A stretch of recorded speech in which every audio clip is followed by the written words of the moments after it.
I performed my field study with the University of Nevada's Sports Medicine program in campus health under Director Carol Scott. Specifically, I was an intern under Jeff Zerfas, the baseball athletic trainer. As an athletic trainer, their duty is to oversee the day-to-day healthcare needs of athletes. Players are given treatment and evaluation for injuries, making sure they are protected and ready for practice, or monitored through rehabilitation, getting athletes back onto the playing field fully recovered. Now, before I get into my project detail, I want to give you a background of shoulder injuries and why it's important to our local community. The Sports Trauma and Overuse Prevention stated in their campaign 20% of children ages 8 to 12 and 45% of children ages 13 to 14 had shoulder and elbow pain during a single youth baseball season. 2011, 280,000 children ages 17 and younger were treated in hospitals for baseball arm-related injuries, making this a huge impact on our youth community.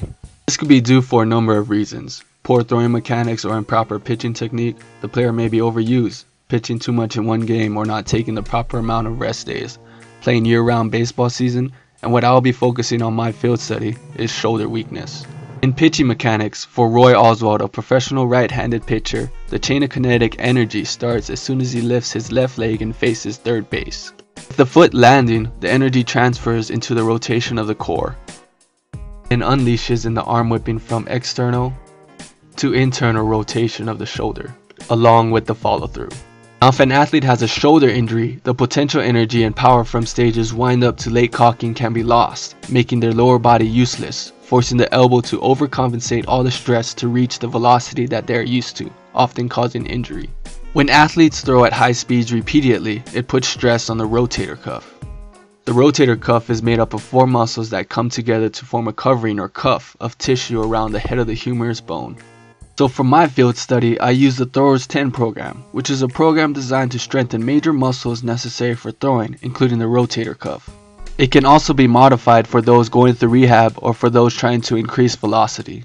This program is comprised of 19 exercises as shown.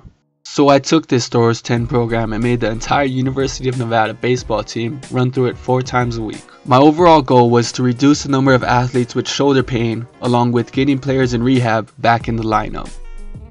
Now let's watch Sean demonstrate a few of these exercises. Hi, my name is Sean Pirhar. I'm a senior pitcher for the Nevada Wolfpack and I'm an economics major.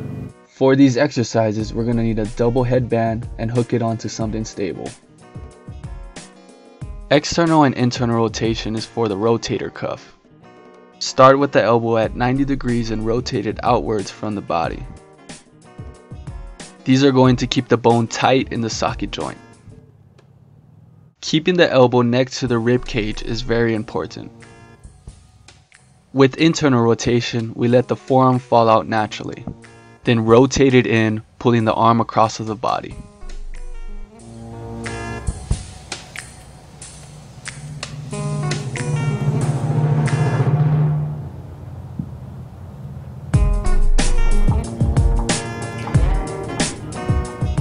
Sean is doing a great job of keeping his elbows tight to his side and squeezing his shoulder blades together in the back. As you can see, the Thrower's 10 program was a complete success. I had 28 players improve on the shoulder skill test that I held 4 months prior. 2 got off of rehab and 15 did not report pain anymore. I really enjoyed working with the sports medicine department and I'm thankful that I could give something back to the university.